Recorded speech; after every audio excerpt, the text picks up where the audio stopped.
We have a situation in the last month or 6 weeks that the Mesquite Citizen Journal has been investigating with the Overton Power District. And it seems that every time we have called a state agency seeking help or assistance or information or guidance, we've been turned away saying, oh, that's not our problem, call somebody else. One of the most particular government entities was the Public Utility Commission. When we called and asked, or we tried to talk to them, they said, oh, we don't regulate any of the small utilities. So my question is this: what is your philosophy and your beliefs on government oversight of small utilities, smaller agencies, or is government entities just there to help the big guys, help the elected officials, or are they there to answer the call from the private citizens? What is your ideas and philosophies? Would you be willing to push legislation in the Assembly that would provide more oversight of government agencies over these smaller utilities throughout the state? We are not the only one that's had this problem. Well, once again, that is a great question. And I believe that whatever government agency is out here, that government agencies should be able to help out the public, because they are an entity, of a public sector, which actually, they're out here to make sure that certain things are being done correctly and to make sure that certain things are not being done correctly.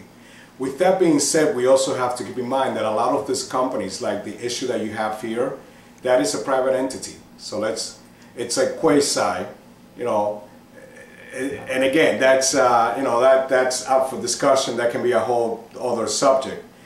But do I believe that the government should regulate, especially power companies and all of that have access to the public and they're actually collecting money from the public and all of that? Yes, the government should regulate that.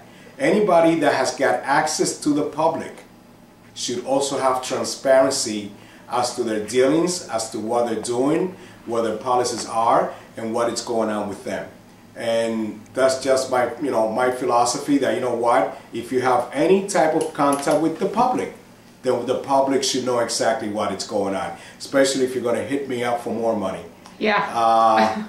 It's my understanding, and the way I read it, when I read about this issue here, it's my understanding that they're not being regulated by anybody. Right. But then again, you have the big corporations, i.e. MV Energy, that they are very heavy regulated. Yes. And I think that, those regulations, we have to see them that serves two purposes.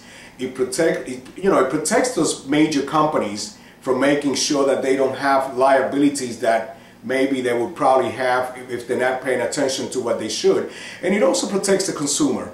So I think that those government agencies that actually serves, a dual purpose of protecting major corporations as well as protecting the consumer, I think that that's a good thing, because everyone benefits from it. Okay. And you know what? Would I push legislation to see that what's going on here and throughout the state doesn't take place?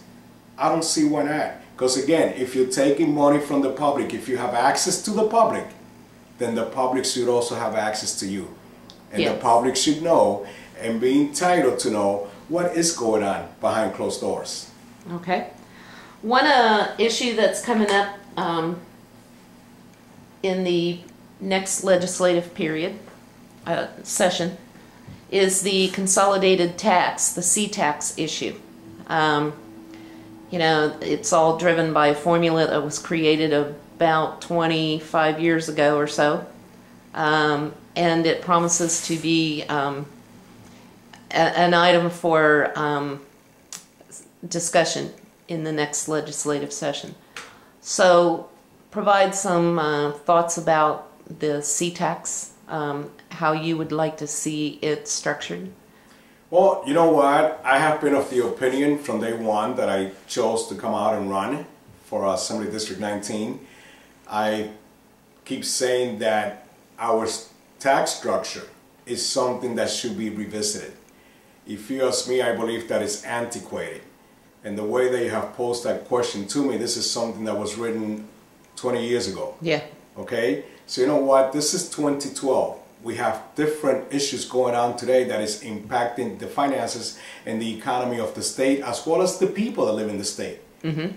So with that being said, I'm going to go back to my original messages. We have to go back and revisit our tax structure. Something that was written, 10, 20, 30, 40, 50 years ago, guess what? We must, through a process of evolution, bring governance to the 21st century so that we can meet the problems and the needs of 21st century, so that we can meet the problem and the growth of the state in the 21st century.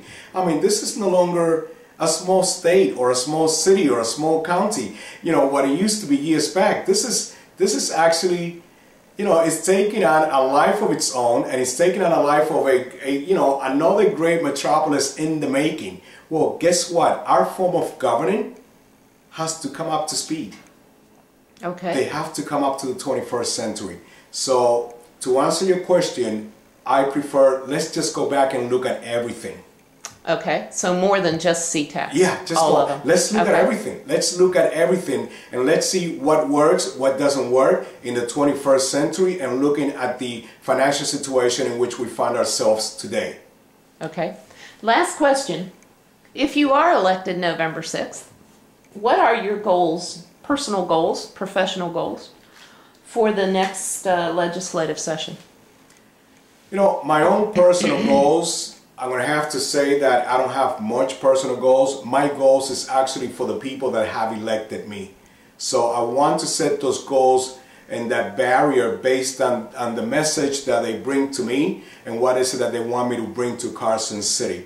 If I had a personal goal, this wouldn't be about us in Assembly District 19. This would then become about Felipe and what would be Felipe's personal goal. But again, my goal, if you need an answer to my personal goal, is actually to make sure that I carry the message and the voice of the people in Assembly District 19, since I'm asking, to represent them, then it's only fair and obvious that when I go up to Carson City, I also carry their goals with me.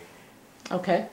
All right. Well, thank you very much, Felipe, and we appreciate your time today, and good luck thank you. On November 6th. Thank you very much. Appreciate it. I personally will be glad for November 7th, but you and I both. Thank you. All right. Thank you very much.